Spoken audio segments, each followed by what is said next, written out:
Vamos a abrir nuestras Biblias en la primera carta a los Corintios, capítulo 14.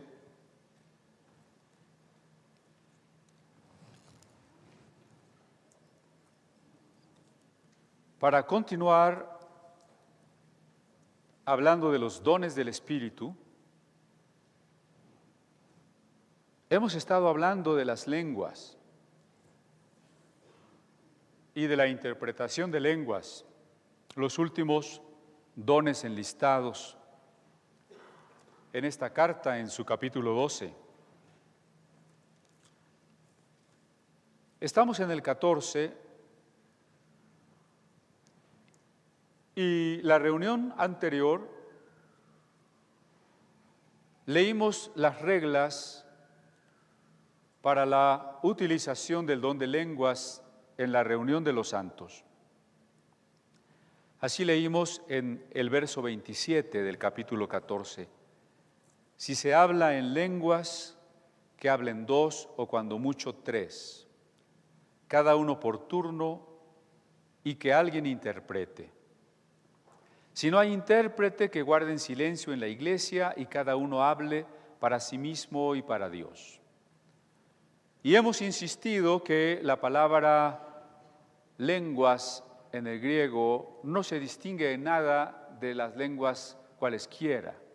La palabra glosais o idiomas. Sin embargo, también espero que ya haya quedado claro que el uso de las lenguas dentro del culto no está relacionado con la visita de personas extranjeras que no hablen nuestro idioma.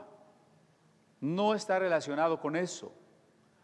Porque ya hemos leído en este capítulo 14 que el que habla en lenguas nadie le entiende, porque le habla a Dios y no a los hombres, y porque se edifica a sí mismo. Pero también por el hecho de que se requiera intérprete. Porque si viniese una persona esta tarde que solo comprende el chino, pero no el español, y alguien pudiese hablar en lenguas en chino, saldría sobrando el don de interpretación. Cuando Pablo habla del don de interpretación y dice que si no hay intérprete, el que habla en lenguas calle, está dejando fuera esa idea de que solamente que hubiese un extranjero en la iglesia funcionaría el don de lenguas. No tiene que ver con eso. El don de lenguas interpretado es equivalente al don de la profecía. Así, por ejemplo, en el verso 5,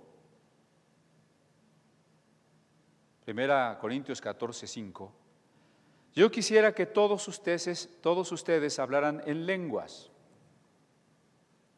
Es importante esa frase porque a veces tratamos de soslayar el problema de entender qué son las lenguas y decir, pues no son para todos, yo me despreocupo. Pablo incluso no deja fuera la posibilidad. Quisiera que todos hablen en lenguas, pero mucho más que profeticen. El que profetiza aventaja al que habla en lenguas, a menos que éste también interprete para que la iglesia reciba edificación. Entonces, la lengua interpretada edifica y se hace equivalente a la profecía. Se necesita la interpretación de lo que el Espíritu Santo esté diciendo en la oración en lenguas de esa persona, en el mensaje en lenguas de esa persona. Antes de comparar estas reglas con algunos pasajes del libro de los Hechos, vamos primero al capítulo 13 de esta misma carta. Dice Pablo en el primer verso, si hablo en lenguas humanas y angelicales, pero no tengo amor, no soy más que un metal que resuena o un platillo que hace ruido. Es incluso poético ese capítulo. Hermoso, lo conocemos también en la versión de Casiodoro. Si yo hablase lenguas humanas y angélicas.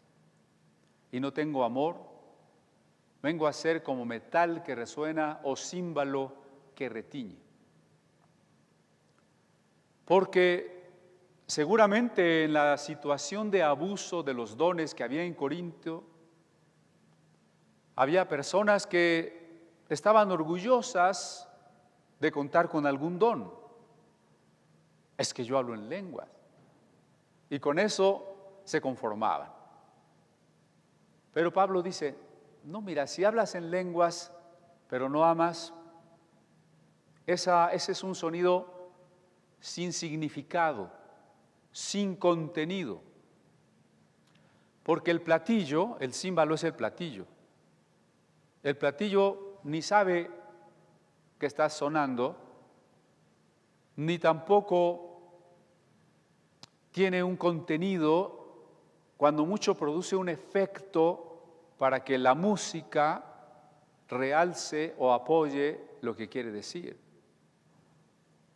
Es más, el platillo ni siquiera está afinado, es un ruido. Por eso dice, como metal que resuena. No me quiero desviar a una discusión sobre qué es música y qué no es música, pero ya saben que yo me inclino porque la música es una arte, un poner orden en el caos, pero básicamente con sonidos. Pero es el problema del arte contemporáneo. El arte por el arte que busca la forma, que busca la situación para convertirse en arte, pero que no pretende tener mensaje. Digo pretende porque el no tener mensaje ya es un mensaje. El decir esto no significa nada ya es un mensaje. Me está diciendo, estoy vacío. Y eso pasa en las artes plásticas, pasa en la literatura, pasa en la música, pasa en todo lo que hoy se pretende como cultura. No hay valores universales, no hay ética objetiva, no hay verdad siempre válida. Entonces es un címbalo que retiñe, porque todo arte tiene que tener un contenido. Y el contenido del arte y el contenido del mensaje dentro de la iglesia tiene que ser fundamentalmente el amor.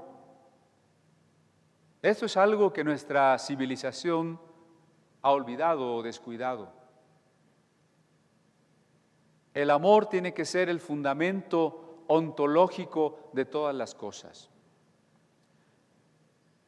Hay personas que me han preguntado, pero es que yo conozco gente que habla en lenguas y sin embargo es un cristiano carnal. Es cierto. Es cierto, sobre todo en el mundo pentecostal. Digo, en el mundo no pentecostal no porque no se habla en lenguas, pero en el mundo pentecostal hay mucha gente que habla en lenguas y que se puede portar peor que otro que no habla en lenguas. La gran interrogante es, ¿cómo es eso posible? ¿Son auténticas esas lenguas? Son auténticas, porque los dones son regalos. La palabra don quiere decir regalo. No se reciben los dones, ningún tipo de don, porque seamos personas buenas. El don inefable, la salvación, se recibe por gracia, ¿no es cierto? Y la misma pregunta se podría hacer, o la hace un no creyente, cuando dice, es que yo conozco cristianos que se portan muy mal. ¿Y qué les decimos? No les decimos que esas personas no son cristianas. A lo mejor son cristianas,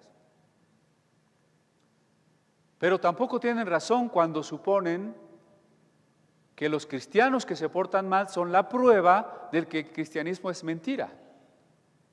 Lo mismo pasaría con las lenguas. Quien supone que hay algunas personas que hablan en lenguas y se portan mal es prueba de que las lenguas son falsas, está siguiendo un argumento equivocado. Los dones son regalos. Dios nos da los regalos y no los quita. No los quita. No dije nos los quita, dije no los quita. A veces los desperdiciamos, los olvidamos, no los usamos mal, pero ahí están, porque son regalos. Lo mismo pasa con la vida. ¿No es la vida un regalo de Dios? ¿Cuántos la usan perfectamente bien? Entonces no están vivos, ya están muertos. La usamos mal, pero estamos vivos. No dice Dios, ya pecaste, te quito la vida. Así son los dones de Dios, regalos de gracia. No estoy diciendo, aclaro, como lo he hecho en algunas ocasiones, no estoy diciendo que usted se porte mal, que no estoy diciendo que no importa que usted se porte mal, no estoy diciendo eso, solo estoy diciendo que es posible que un cristiano se porte mal, que es posible que una persona que alguna vez fue llena del Espíritu Santo, hoy se porte mal. Ayer fue lleno del Espíritu y hoy se porte mal. ¿Por qué es posible? Es posible por varias cosas. La primera, cuando fue tentado el Señor Jesús. Después de ser lleno del Espíritu Santo. Entonces usted no se imagine que cuando una persona ha sido llena del Espíritu Santo, entonces ya está más allá del pecado. Al contrario, entre más peligrosos nos volvemos para el enemigo, más tentaciones tendremos, ¿o no? Uno se imagina que el hermano espiritual que puede pasar al frente, casi decimos, no, él ya no ha de tener tentaciones. No, yo sí, pobre carnal de mí, pero el otro que está ahí, a lo mejor es al revés. A lo mejor usted que anda tan carnal, ahí se la lleva tranquila, y el hermano consagrado, ahí está siendo tentado más, ¿verdad? Jesús fue tentado después de recibir el Espíritu Santo. Por supuesto que él no cayó, pero la tentación era real. Eso quiere decir que es posible que alguien al enfrentarse a tentación y no la pase, pueda caer después de ser lleno del Espíritu Santo, porque la llenura del Espíritu Santo no nos quita la libertad. La llenura del Espíritu Santo es una entrega amorosa que decidimos nosotros en respuesta al amor de Dios. Y en la respuesta amorosa nunca se pierde la libertad. Usted que ama sigue siendo libre. De hecho, no nos gustaría que la persona que nos ama fuese una especie de robot, sin personalidad, que solo hace lo que nosotros le digamos. Bueno, si usted deseara eso, sería patológico. Pero déjeme ponerle un ejemplo. Imagínese que el muchacho le dice a su novia, a ver, escríbeme una carta de amor, te la voy a dictar, escribe que me amas mucho. Sería una persona que no tuviese libertad y el amante tuviese que decirle todo lo que hace. Dios no es así. Dios nos deja en libertad y cuando respondemos a su amor lo hacemos libremente. Y entre más libre es el acto amoroso, es más profundo y es también más bello. Alguna vez les ponía el ejemplo del que se está casando. Si cuando le preguntan al muchacho, ¿tomas a esta mujer por esposa? Dice sí porque siente la escopeta del suegro aquí atrás. No es un acto muy libre y por tanto no es muy amoroso. Pero si cuando le preguntan eso, de manera espontánea, rápida y alegre, dice, sí, para siempre, con la ayuda de Dios. Pues entonces es más profundo, ¿verdad? Porque es el acto amoroso. Estar lleno del Espíritu Santo no es más que una comunión íntima entre el Espíritu Santo y yo. Pero la libertad no se pierde. Por eso las tentaciones continúan. Y es posible que algunos cristianos caigan. Es muy difícil que alguno de nosotros pueda levantar la mano y decir, es que yo no he caído nunca. Bueno, siquiera tengo un año sin caer en ningún pecado. A ver quién no vino. La pregunta entonces, perdóneme que tenga que hacer todo este rodeo, ¿no? Pero la pregunta puede ser ahora, pero entonces alguien que se porta como si no fuera cristiano, ¿puede ser cristiano? A muchos les escandaliza eso. Primera cosa que subrayo otra vez, perdóneme que lo repita, no estoy diciendo que pequemos. Como alguien alguna vez criticó con la frase que la gracia era o se predicaba como una licencia para pecar. No estamos diciendo que usted tiene permiso para pecar. Pero lo que estamos diciendo es que una persona que peca, no necesariamente tendríamos que suponer que no es cristiano. Puede ser cristiano. Puede no ser cristiano, porque alguien diría, bueno, es que es un cristiano falso. Es una posibilidad. Pero hay dos posibilidades, que sea un cristiano falso o que sea un cristiano carnal. Y si usted recuerda, ya estudiamos 1 Corintios 2 y 3, donde se habla del carnal, del natural y del espiritual. Y si no se acuerda, por favor, se regresa por allá del mes de enero y febrero, donde estudiamos esto. Cuando los cristianos carnales de Corinto reciben la carta de Pablo, ahí Pablo les llama santos, les llama hermanos, les llama niños en Cristo. Les dice, ustedes son carnales, hay entre ustedes pleitos, celos, divisiones, pero no les dice, por tanto son falsos cristianos. ¿Verdad que no?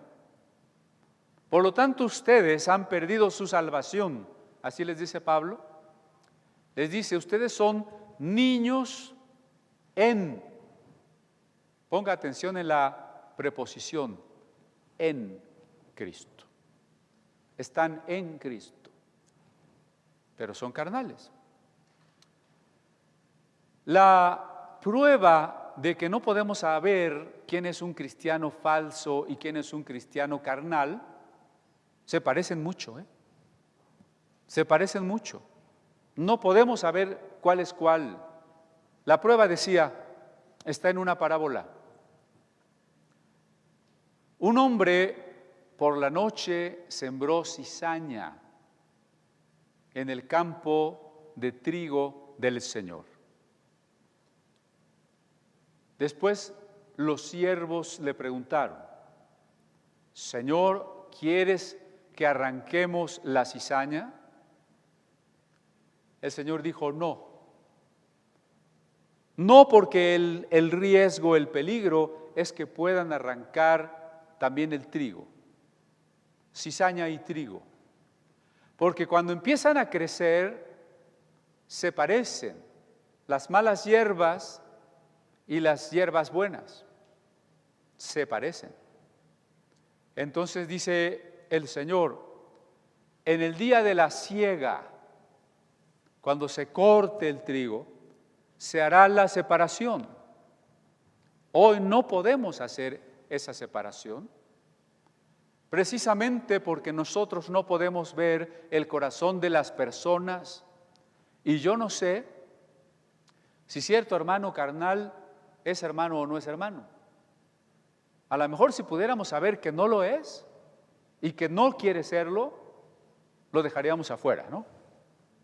Pero no lo podemos saber. A lo mejor sí es cristiano, pero es carnal. Esto nos lleva precisamente en torno a las lenguas, y lo vamos a ver ahorita en el libro de los Hechos, a que los relatos sobre glosolalia, es decir, hablar en lenguas, se encuentran en el libro de Hechos, siempre relacionados con la llenura del Espíritu Santo. Por supuesto, ¿qué es más importante? ¿Hablar en lenguas o estar lleno del Espíritu Santo? Pues estar lleno del Espíritu Santo. Eso es más importante. Yo quisiera poder comunicar una postura equilibrada que pueda edificar a los pentecostales y a los no pentecostales. ¿Sí? Por favor, yo sé que pueden estarnos viendo hermanos de ambas corrientes. Yo espero que ya hayamos superado la etapa de intolerancia en la que se decía los pentecostales son del diablo y viceversa, ¿no? Los tradicionalistas son iglesias refrigerador y era un menosprecio mutuo. Quisiera lograr una postura de equilibrio e intento de la siguiente manera. Primero, enfaticemos que todo verdadero cristiano tiene el Espíritu Santo. No estamos hablando de tener o no tener el Espíritu Santo. Si alguien es cristiano, tiene el Espíritu Santo. En Romanos 8, dice Pablo, si alguno no tiene el Espíritu de Cristo, el tal no es de él. Todos tenemos el Espíritu. ¿Por qué tenemos el Espíritu? Porque desde el día en que creímos, cuando estábamos escuchando el Evangelio, fue el Espíritu Santo el que estaba actuando en nosotros, desde que escuchamos el Evangelio, haciéndonos la invitación, como lo dice la carta a los Hebreos, si oyereis hoy su voz, no endurezcáis vuestro corazón. Hermanos, hermanas, jóvenes, cuando usted siente algo en su interior, responda. No lo deje para mañana. Sea de cuestión de la salvación o de la entrega constante a Dios, del arrepentimiento. Si oyereis hoy su voz, no endurezcáis vuestro corazón. Y cuando oímos la voz del Espíritu y creímos, cuando creímos, en ese momento el Espíritu Santo nos regeneró. Regenerar es volver a nacer. El Espíritu Santo nos hizo volver a nacer. En ese momento nos adoptó como hijos de Dios y se quedó a vivir en nosotros, convirtiéndonos así en su templo, en la iglesia. Y al quedarse a vivir en nosotros, que le estoy diciendo, en Efesios capítulo 1, verso 13,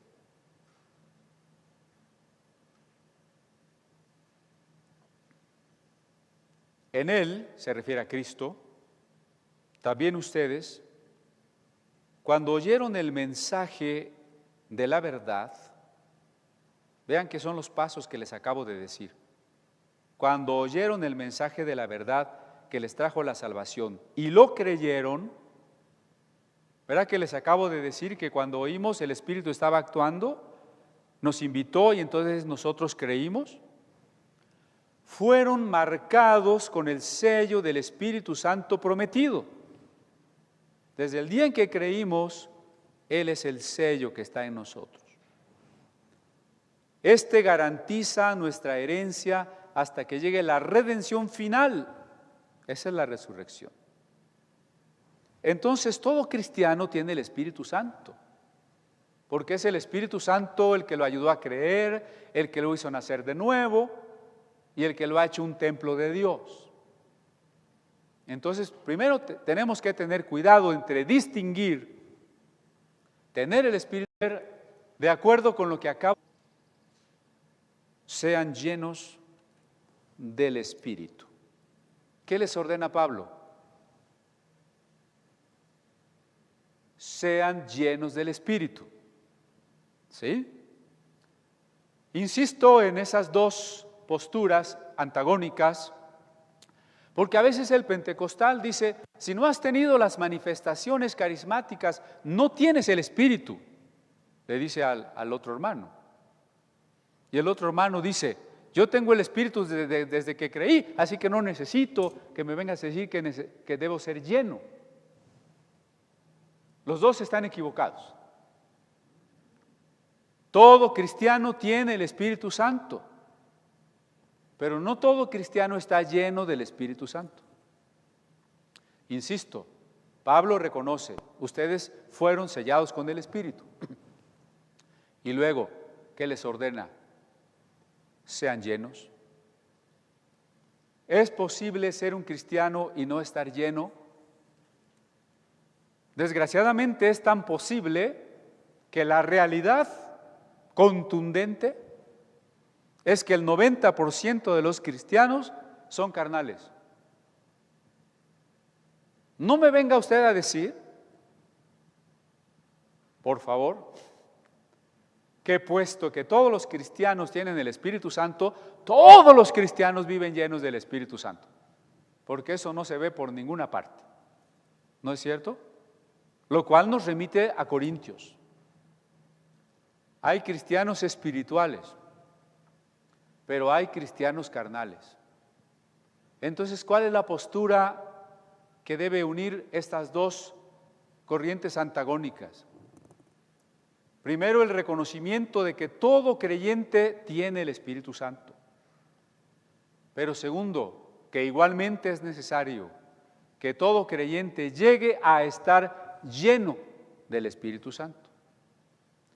Porque una cosa es que el Espíritu Santo viva en mí y otra que yo lo deje gobernarme. La primera, que viva en mí, es lo que sucedió desde mi conversión. Y el que yo lo deje que me gobierne, eso es lo que falta. Y se llama llenura, bautismo del Espíritu Santo. Y eso nos falta a todos, pentecostales y no pentecostales. ¿Cierto o no?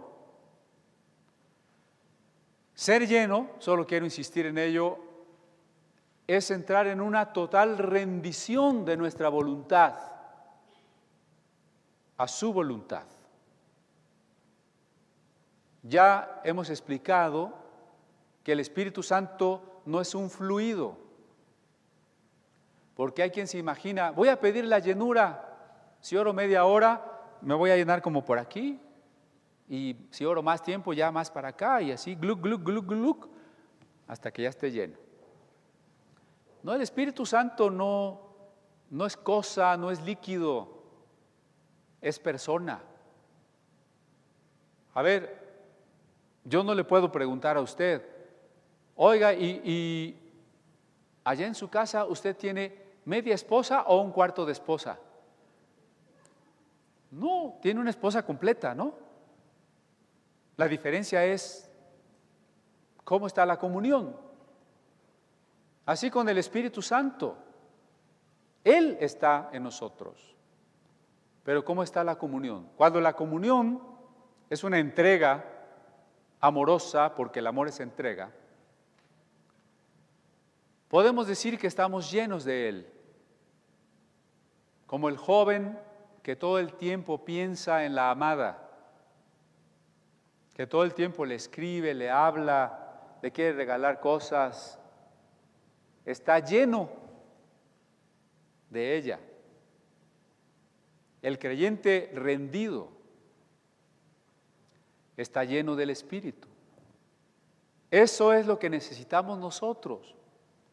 El cristianismo no es nada más venir a la iglesia el domingo.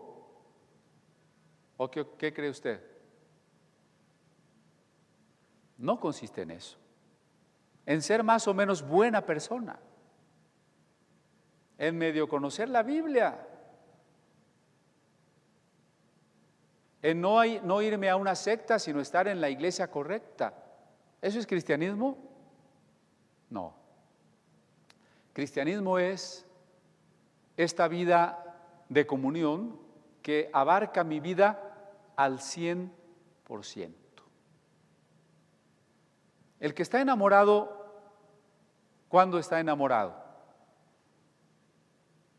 Un joven verdaderamente enamorado dice, a ver, los lunes de 6 a 7 estoy enamorado, el resto de la semana no me molestes.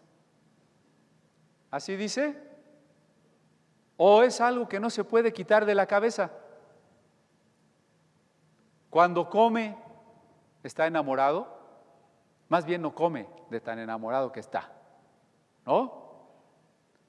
Cuando se despierta, ¿está enamorado? Se me hace que ya se durmieron. Cuando se despierta, ¿está enamorado? Cuando sueña, cuando va en el camión, cuando está en la escuela. Ya vi varios jóvenes que hasta se hacen así, ¿verdad? Porque saben lo que significa. Así es la vida con Dios. Si la vida con Dios no nos abarca, no nos imbuye, cuando me levanto, cuando me acuesto, cuando duermo, cuando estoy despierto, cuando como, cuando voy, cuando vengo, entonces no estoy enamorado de Dios y todavía no entiendo lo que es el cristianismo. Tenemos que vivir llenos del Espíritu Santo, llenos de Dios en nuestra cabeza, en nuestros pensamientos, en nuestros deseos, en todo lo que hacemos, en todo. Y eso es estar lleno del Espíritu Santo. Por eso cuando veamos los ejemplos de las lenguas, vuelvo a subrayar. Lo más importante es estar lleno del Espíritu Santo. Si usted no es pentecostal y dice, bueno, sí, está bien, acepto que necesito ser lleno del Espíritu Santo, pero no creo en las lenguas. No importa, déjese llenar. Ya Dios sabrá si lo hace hablar en lenguas o no. Eso a mí no me preocupa, ¿no? Y viceversa, ¿no? El pentecostal no se preocupe tanto por las lenguas, sino por estar lleno. Regreso a 1 Corintios 13.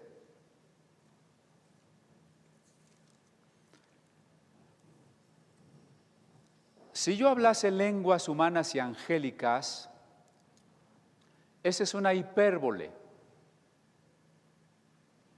Porque hay quien dice, hay lenguas angélicas y lenguas humanas, y yo tengo unas angélicas. Yo me quedo sorprendido, ¿no? Y me pregunto, ¿y cómo sabes que son angélicas? Esta es una hipérbole. Hipérbole quiere decir una exageración. Pablo está exagerando. ¿Cómo va a estar exagerando? Es una figura literaria. No es una exageración de un abuso, de una mala concepción que Pablo tenga. Es un recurso literario. Si no, vea usted los siguientes versos. Si tengo el don de profecía y entiendo todos los misterios, ¿creen que alguien pueda entender todos los misterios? Y tengo todo el conocimiento, ¿alguien tendrá todo el conocimiento? Y si tengo fe que logre trasladar montañas, ¿alguien tiene una fe que provocará que mañana se tengan que reescribir todos los libros de geografía? ¿Verdad que no? Son hipérboles, son supuestos. Para que pensemos en lo más grande de lo milagroso que podía existir y que sin embargo, sin el amor, sería nada.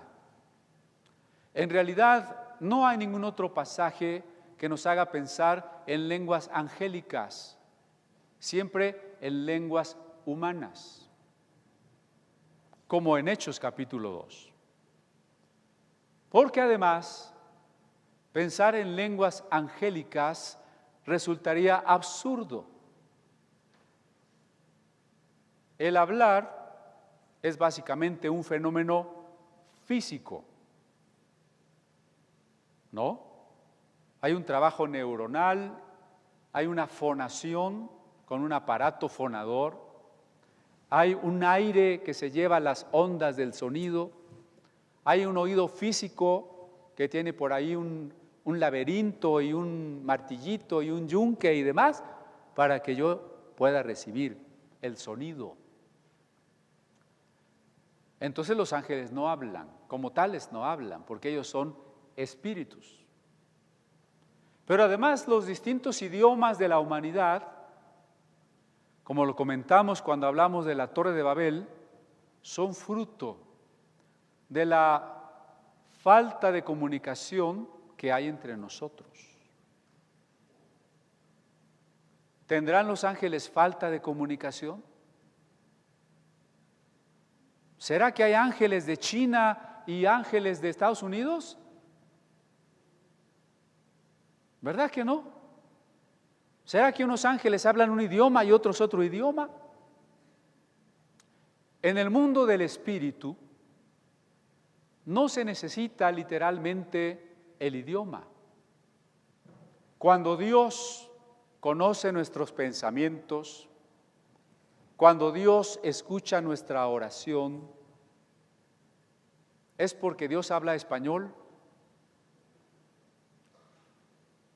¿O porque aún antes de las palabras y aún antes de los sonidos, que son los portadores de los significados, Dios ya conoce lo que yo pienso? ¿No es cierto? Y de la misma manera el diablo,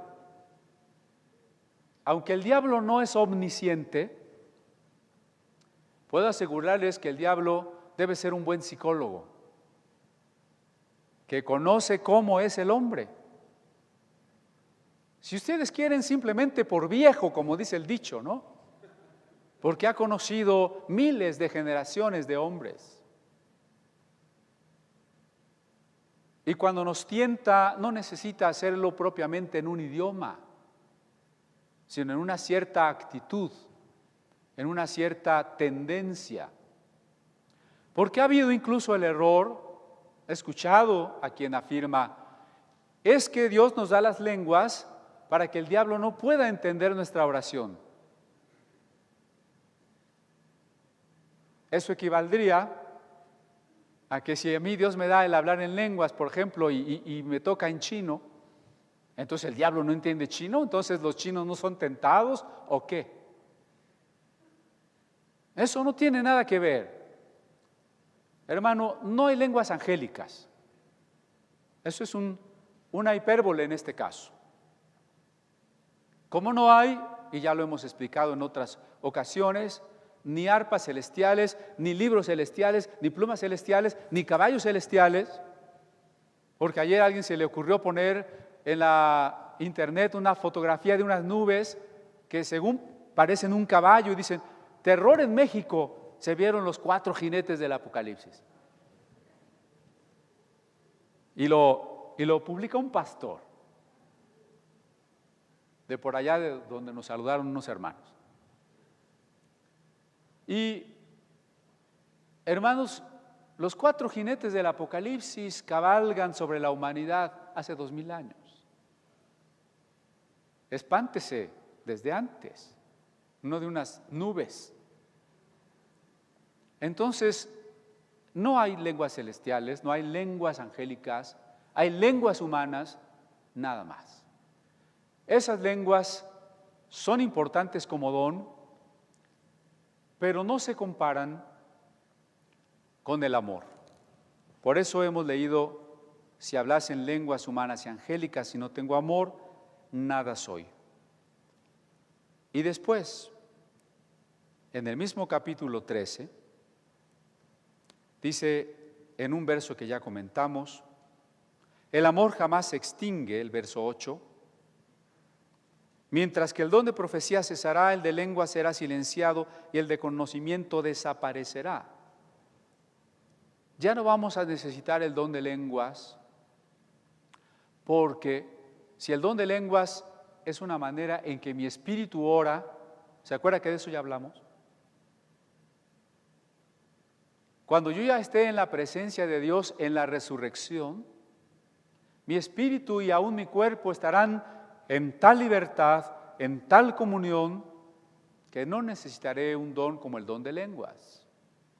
Tampoco necesitaré el de interpretación, porque lo que Dios quiera mostrarnos lo hará entonces de una manera tan diáfana, tan meridiana, que no necesitaremos esos dones que ahora son de palabras, de inspiración, como la sabiduría, la ciencia, las lenguas, la profecía, la interpretación. No los vamos a necesitar. Es más, ni siquiera vamos a necesitar el español. ¿Usted ha pensado que cuando resucite usted va a querer platicar con Pablo? Oiga, pero Pablo no hablaba español y usted no habla arameo. ¿Cómo va a platicar con Pablo? ¿Verdad que ahí ya vamos a rebasar esas divisiones lingüísticas? Ya no será necesario nada de eso. Porque entonces la comunión total, el Espíritu podrá permitirnos conocer a todos los resucitados y disfrutar entre nosotros, platicando lo que en esta vida Dios hizo por nosotros. Hablando hace rato de Casiodoro de Reina, ¿no le gustaría saber cómo se escapó del convento cuando lo iba a aprender la Inquisición? ¿Por dónde se escapó? ¿A dónde huyó? ¿Qué cosas le pasaron? ¿Sí o no? No los veo con muchas ganas de platicar con Casiodoro de Reina. Bueno, con tantos hermanos que han muerto por el nombre del Señor, con tantos personajes de la Biblia que nos llaman la atención, ¿no? Bueno, volvamos ahora al libro de Hechos, vamos al libro de Hechos. Leímos ya el capítulo 2, pero lo reitero, en el verso 4. Todos fueron llenos del Espíritu Santo y comenzaron a hablar en diferentes lenguas según el Espíritu les concedía expresarse. Vea usted la relación íntima entre el momento en que ciertos discípulos son llenos del Espíritu Santo y reciben la capacidad extraordinaria de alabar a Dios en lenguas que antes no conocían. En el capítulo 10 del libro de los Hechos,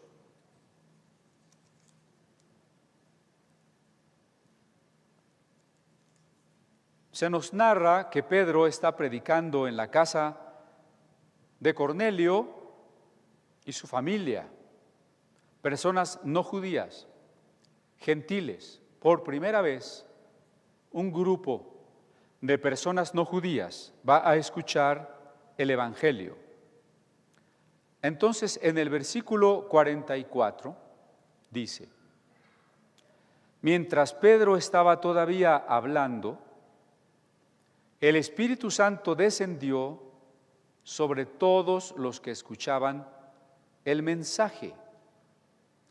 Los defensores de la circuncisión que habían llegado con Pedro se quedaron asombrados de que el don del Espíritu Santo se hubiera derramado también sobre los gentiles, pues los oían hablar en lenguas y alabar a Dios. Note, Pedro con mucha dificultad, porque no quería ir, y el Señor le tuvo que dar algunas visiones y casi empujarlo, fue a la casa de Cornelio y le acompañaban unas personas que decían que solo los judíos podían ser salvos. Acuérdense que la llenura del Espíritu Santo era para reyes, profetas y sacerdotes. ¿Cómo iban a pensar que ahora hasta los no judíos podrían recibir esa unción que era para los profetas de Israel? ¿Verdad que no? Pero cuando Pedro estaba predicando el Evangelio, en las personas que escuchaban, el oír y el creer se convirtió en una sola cosa. Así deberíamos de ser nosotros, ¿no? En oyendo, en creyendo. Ni siquiera fue necesario un llamamiento, que Pedro hubiera terminado su sermón y hubiera dicho: ¿quién quiere aceptar a Cristo? Alza la mano, vengan para acá. Nada de eso, porque en cuanto estaban oyendo, estaban creyendo. De tal manera que a medio sermón se le truncó la homilética a Pedro, ¿no? A medio sermón, esas personas no judías empezaron a hablar en otras lenguas. ¿Por qué? Los que defendían la circuncisión dan testimonio. Se dieron cuenta que también sobre los gentiles se derramaba el Espíritu Santo. ¿Cuál fue la señal para los de la circuncisión? Señal inequívoca, por la cual se espantaron, no por las lenguas, no se espantaron por las lenguas, ya las conocían. Se espantaron por otra cosa. ¿Por qué se espantaron?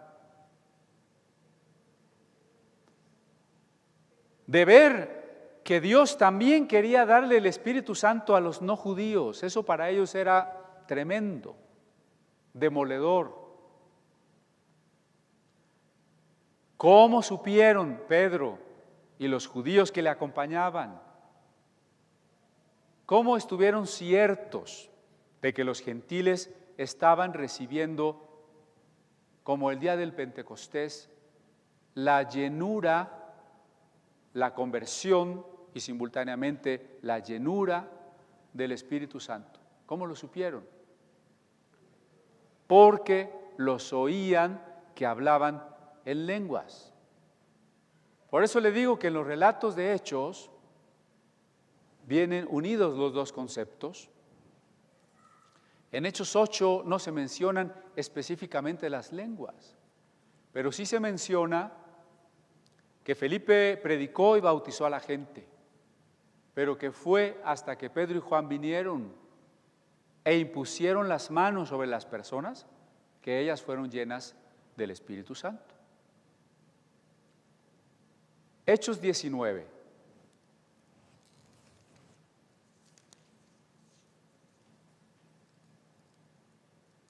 Verso 5.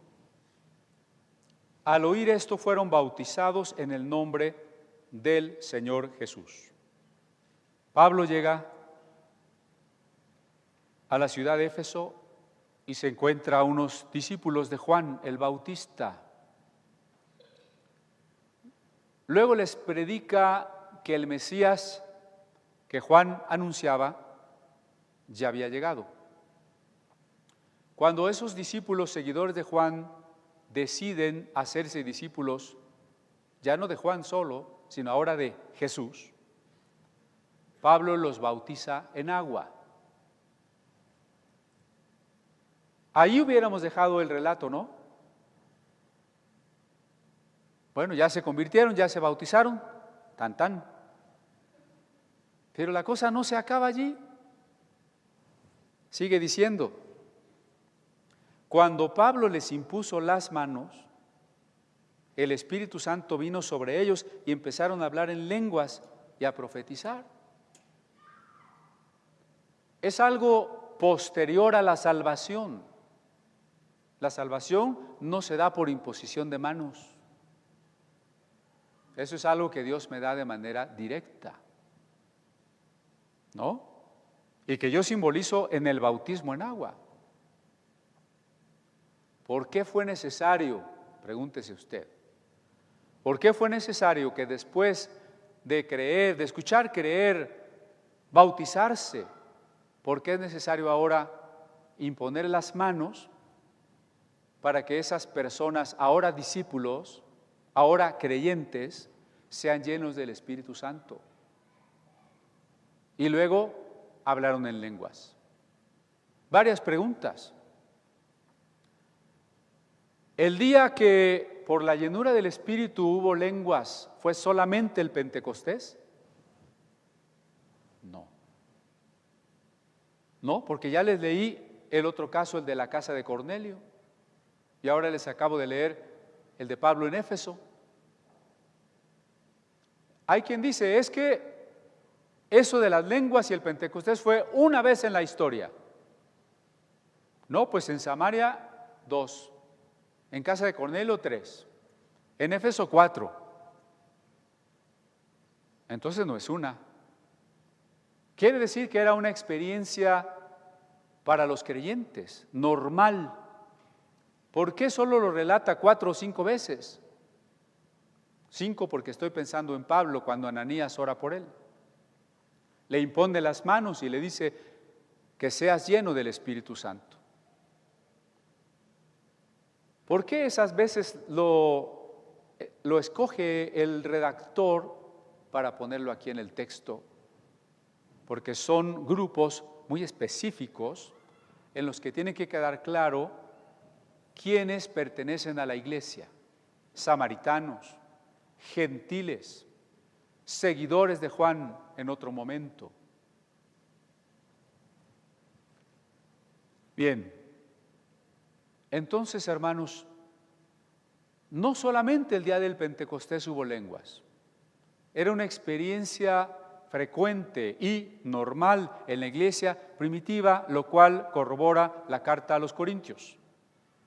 Si no, no estuviera Pablo tratando el tema, ¿no? Y la carta a los Corintios fue escrita alrededor del año 55.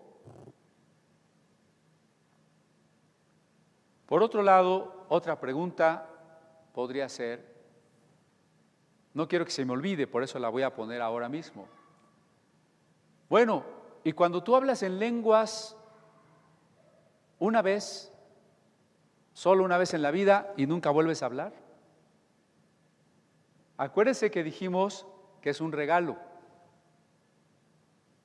¿Qué tal si alguien le regala un reloj y le dice, es para que veas la hora hoy? ¿Ya la viste? Me lo llevo. ¿Verdad que no? Así no son los regalos. Si usted recibió las lenguas una vez, usted puede usarlas cuando quiera. No es cuando Dios venga y me mueva así. No, es cuando usted quiera. Porque si no, Pablo no pondría reglas. ¿Se acuerda que eso ya lo dijimos? Si hay reglas, es porque yo las controlo. Porque todos los dones están bajo mi control y yo tengo que aprender a usarlos. Si usted tiene el don de profecía, el de ciencia o cualquiera, y no aprende a usarlo, o lo desperdicia o lo usa mal. Los dones hay que aprender a usarlos, ¿de acuerdo? Y están bajo nuestra voluntad. Recuérdeme la próxima semana que hablemos de si se habla en lenguas conscientemente o el Señor me mueve como a un títere. No me quiero extender hoy en eso porque ya no hay tiempo y hay cosas que quiero contarle. Pero recuérdeme, ¿no? Porque luego a mí se me olvida todo, entonces usted me va a decir. Pero por último, hablen en lenguas 2 o a lo más 3 por turno y con intérprete. ¿Se cumplieron esas reglas en el Pentecostés, Hechos capítulo 2? ¿Hablaron 2 o 3 o 120? 120. ¿Hablaron por turno o todos al mismo tiempo? ¿Había quien estaba interpretando? Había gente que los estaba entendiendo, pero no había alguien ejercitando el don de interpretación. Entonces parece que Hechos 2 viola Corintios 14, ¿no? Ahora, Hechos 10, Pedro en casa de Cornelio. ¿Se cumplieron las reglas de Pablo? ¿Hablaron 2 o 3? Cornelio y toda la familia. Y la familia incluye a los siervos. ¿Por turno? ¿O todos interrumpieron a Pedro en el sermón? Lo interrumpieron, ¿no? ¿Hubo intérprete? Ahí no dice. Es más, ¿hablaron en lenguas porque había extranjeros a los que había que predicarles? Pues no. Los extranjeros eran ellos y Pedro les estaba predicando en griego, ¿no? Entonces en Hechos 10 no se cumplieron las reglas de Corintios 14. Hechos 19, Pablo en Éfeso. El verso 7 o 6, el 7, ¿cuántos eran? ¿Hablaron en lenguas cuántos? 12. ¿Se cumplieron las reglas de Corintios? ¿Por turno? No dice. ¿Con intérprete? Tampoco. Entonces, ¿qué está pasando? Que tenemos que distinguir entre la oración en lenguas y el don de lenguas. Y que algo de eso ya habíamos adelantado.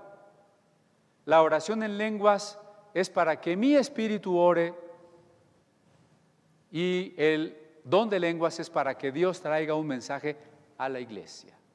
Lo que queda claro es que cuando un grupo de discípulos se reúne para rendirse al Espíritu Santo y permitir que lo llene, y pueden venir las lenguas, pueden venir sobre todos, en ese momento no hay interpretación, se trata de una edificación de todos, porque todos están cayendo bajo el influjo del Espíritu y orando en lenguas. Hechos 2, Hechos 10, Hechos 19. Pero en los cultos normales, donde unos ya recibieron esa llenura y otros no, donde incluso unos pueden venir de visita y no son cristianos, la dinámica es otra. Solo el que tiene un mensaje en lenguas debe atreverse a hablar en voz alta, 2 o a lo más 3, y por turno y con intérprete, para que la interpretación se haga equivalente a la profecía. Todavía está un poco enredoso, ¿no? Todavía hay muchas cosas que comentar, pero ya lo vamos a dejar aquí.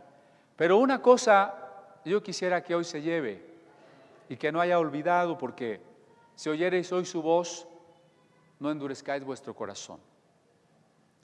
¿Qué? Que estar lleno del Espíritu Santo es responder al amor de Dios, con un enamoramiento que envuelve nuestra vida en todo lo que hacemos y a todas horas. Eso es lo que debemos buscar. Si usted me dice, hay muchas cosas en las que no estoy de acuerdo, bien. Hay otras que no entiendo, no hay problema. Esta es la central. Enamórese de Dios por completo. Yo creo que ahí se está de acuerdo, ¿no? ¿Sí? Bueno, oremos. Pedimos, Señor, que tu Espíritu que habita en nosotros pueda gobernarnos por completo. Nosotros nos rendimos. No queremos ser cristianos carnales. Queremos seguirte amando más cada día para que tú inundes todo nuestro ser y nuestros pensamientos en todas las cosas que hacemos. Llénanos así de ese Espíritu que vive en nosotros. A quien has de darle la capacidad de orar en lenguas, dásela. A quien se la has dado, que la use y viva por ella la edificación de su Espíritu. En el nombre de Jesús, amén.